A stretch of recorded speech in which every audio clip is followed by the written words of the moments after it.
참 예수님, 지난 한 주간 안녕하셨어요? 네, 벌써 대림 제4주일이 되어 제대 앞에 모든 대림초에 불이 들어왔습니다. 이번 성탄에 구역장 반장님 그리고 레지어 단원들이 쉬는 교우 가정을 방문하여 성탄 인사를 드리고 쿠키와 본당 달력 그리고 제가 쓴 성탄 카드를 전해드리고 있습니다. 며칠 전 길에서 우연히 만난 어떤 자매님이 제게 인사를 하시더니 쿠키와 카드를 잘 받았다며 성당에서 뵙겠다고 인사를 하셨습니다. 또 어떤 자매님은 지난주에 평일 미사에 나오셔서 선물을 잘 받았다고 인사하시며 앞으로 계속 나오겠다고 말씀하셨습니다. 많은 분께서 가브리엘 천사가 되어 쉬는 교우들을 방문해 주시고 또 방문을 받으신 분들은 기쁘게 응답해 주시니 저는 이것이 우리 안에서 조용히 일어나고 있는 기적이라고 생각합니다. 이 세상에서 가장 큰 기적은 사람의 마음이 변화되는 기적이기 때문입니다. 오늘 미사에도 쉬시던 교우께서 나오셨으면 진심으로 환영합니다. 그런데 쉬는 교우라는 말에 대해 다시 한번 생각해 보게 되는데요. 왜냐하면 우리가 참으로 쉬는 것은 주님 품 안에서이기 때문입니다. 그러니 성당에 나오시는 분들이 쉬는 교우이시고 안 나오신 분들은 전투 중인 교우시라고 부르는 것이 맞지 않나 하는 생각을 해봅니다. 이 세상에서 가장 큰 기적은 사람의 마음이 변화되는 기적이라고 말씀드렸는데요.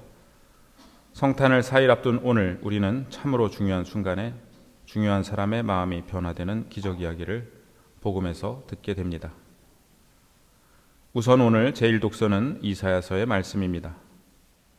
북이스라엘과 아람 왕국은 남유다의 왕인 아하즈를 폐위하고 다른 왕을 세우기 위해 공격해 옵니다.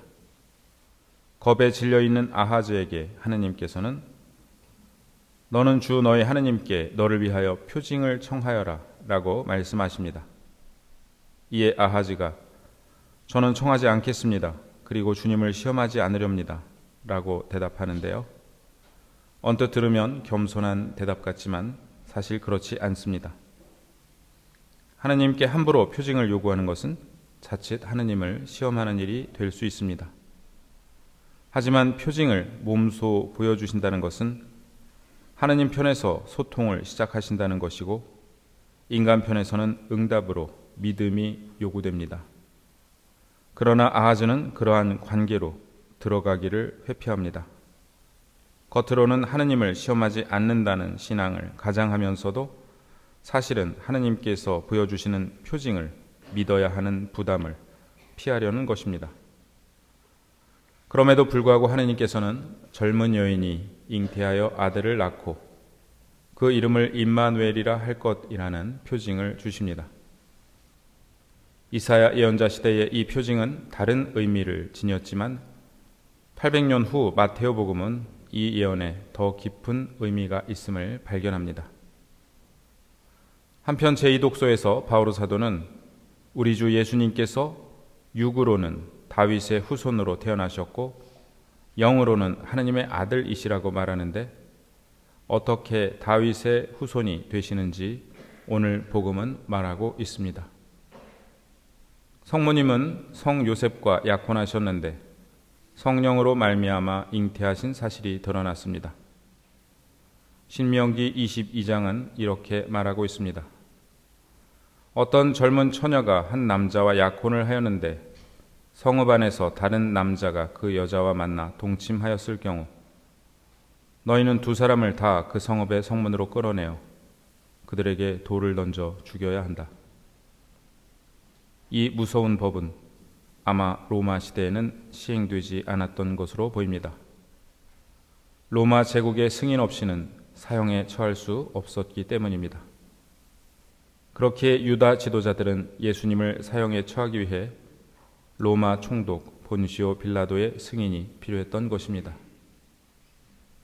율법을 따른다면 요셉은 마리아를 고발하여 재판을 통해 공개적으로 파혼해야 했습니다. 그렇게 하면 성모님은 직접 돌을 맞는 것 못지않게 사회적으로 매장되었을 것입니다. 그러나 요셉은 그렇게 하지 않고 남모르게 파혼하기로 작정합니다. 그렇게 하기로 생각을 굳혔을 때 꿈에 주님의 천사가 나타납니다. 자고 있을 때 꿈에 천사가 나타났다는 것은 인간의 의지가 쉬고 있을 때 하느님께서 일하신다는 의미이기도 합니다. 성경에서 잠을 잔다는 것은 나의 계산과 의지를 내려놓음을 상징합니다. 내가 무엇인가를 해결하려고 발버둥 칠 때는 보이지 않던 길이 나의 힘을 빼고 하느님께 자리를 내드릴 때 비로소 보이기 시작합니다. 천사는 말합니다. 다윗의 자손 요셉아, 두려워하지 마라. 천사는 요셉을 다윗의 자손이라 부름으로써 요셉의 결정이 무엇을 의미하는지 알려줍니다. 만일 예수님이 다윗의 혈통인 요셉의 아들로 공식적으로 인정받지 못한다면 예수님은 다윗의 자손이 될 수 없습니다. 천사는 말합니다. 마리아를 아내로 맞아들여라. 그 몸에 잉태된 아기는 성령으로 말미암은 것이다. 마리아가 아들을 낳으리니 이름을 예수라고 하여라. 자녀의 이름을 짓는 것은 부모의 권한이었기에 요셉이 이름을 지으면 예수님은 법적으로 요셉의 아들이 됩니다. 천사는 마지막으로 말합니다. 그분께서 당신 백성을 죄에서 구원하실 것이다.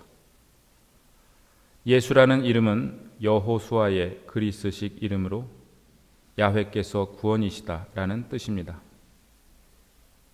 그런데 천사는 예수께서 당신 백성을 죄에서 구원하실 것이라고 말함으로써 예수님께서 하느님의 아들이실 뿐 아니라 하느님이시라는 사실을 암시하고 있습니다. 이어서 복음은 제1독서를 인용합니다. 주님께서 예언자를 통하여 하신 말씀이 이루어지려고 이 모든 일이 일어났다. 곧 보아라 동정녀가 잉태하여 아들을 낳으리니 그 이름을 임마누엘이라고 하리라 하신 말씀이다. 잠에서 깨어난 요셉은 주님의 천사가 명령한 대로 성모님을 아내로 맞아들입니다. 만일 요셉 성인이 안 계셨더라면, 그리고 요셉 성인이 자신이 마음먹은 것을 끝까지 고집했더라면 인류의 역사는 어떻게 되었을까요? 저는 사제의 서품을 받을 즈음 제가 원하는 것을 하지 못하고 원하지 않는 대로 해야 하는 일이 있었습니다. 당시 제게는 무척 큰 일이었기에 속이 상하고 그 일을 받아들이기 어려웠습니다. 그런데 우연히 마이스터 에카르트라는 신비가의 말을 접하게 되었습니다. 내가 선택하기를 포기할 때 하느님께서 나를 위해 선택하실 수 있습니다. 이 말이 신비롭게도 위로가 되었고 속이 상할 때마다 이 말을 떠올렸습니다. 내가 선택하기를 포기할 때 하느님께서 나를 위해 선택하실 수 있습니다. 하지만 이 말은 아마도 마이스터 에카르트가 최초로 한 말은 아닐 것입니다. 요셉 성인께서 잠에서 깨어 되뇌셨을 말씀이 아닌가 싶기도 합니다. 또한 이는 성모님의 말씀이기도 합니다. 보십시오. 저는 주님의 종입니다. 말씀하신 대로 저에게 이루어지기를 바랍니다. 라는 말씀 역시 내가 선택하기를 포기할 때 하느님께서 나를 위해 선택하실 수 있습니다. 라는 말과 같은 의미입니다. 성요셉과 성모님의 말씀을 예수님은 당신 삶의 가장 결정적인 순간에 바치시게 됩니다. 제 뜻대로 하지 마시고 아버지 뜻대로 하소서 라고 겟세마니 동산에서 기도드리실 때 당신께서 세상에 오시기 위해 자신들의 삶을 희생하신 요셉과 성모님의 기도가 주님을 통해 반복됩니다. 예수님께서는 우리에게도 이 기도를 가르쳐 주셨습니다. 아버지의 뜻이 하늘에서와 같이 땅에서도 이루어지소서라는 주님의 기도는 마지막 선택을 하느님께 맡겨드리는 참된 순종의 기도입니다. 올 한 해를 시작하며 계획했던 많은 일들이 있었습니다. 어떤 것은 이루어졌지만 어떤 것은 그러지 못했습니다. 내가 최선을 다했지만 잘 되지 않은 일이 있다면 혹시 하느님의 뜻은 어디에 있는지를 여쭈어 보아야겠습니다. 성 요셉처럼 이 세상에 오시는 주님을 맞아들이기 위해 우리에게 가장 필요한 자세는 내가 원하는 대로 하느님께서 해주시기를 바라는 것이 아니라 하느님께서 원하시는 대로 내가 하기를 바라는 자세입니다. 내가 하느님께 간절히 기도드리는 것 이상으로 하느님께서 나에게 간절히 기도하고 계십니다. 내가 선택하기를 포기할 때 하느님께서 나를 위해 선택하실 수 있습니다. 잠에서 깨어난 요셉은 주님의 천사가 명령한 대로 아내를 맞아들였다.